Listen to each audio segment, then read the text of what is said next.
ప్రియమైన దేవుని బిడ్డలారా, యేసుక్రీస్తు నామంలో మీ అందరికీ వందనాలు. ఈ రోజు ప్రార్థనలో అలసిపోయిన వారికి, సమాధానం కోసం ఎదురు చూస్తున్న వారికి దేవుడు ఇచ్చే గొప్ప వాక్యం ఇది.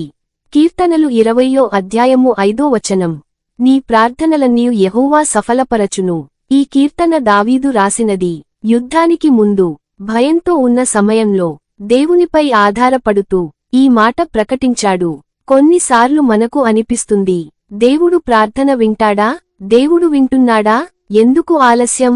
బైబిల్ చెబుతుంది, దేవుడు వింటాడు, దేవుడు గుర్తుంచుకుంటాడు, దేవుడు సమాధానం ఇస్తాడు.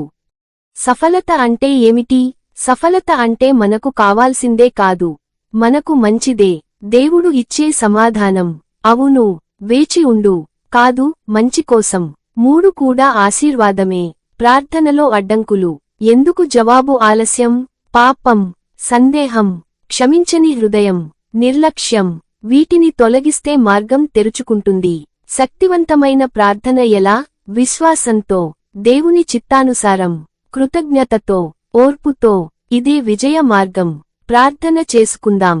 ప్రభువా యేసయ్యా, మా ప్రార్థనలన్నీ నీ ముందు తెస్తున్నాము.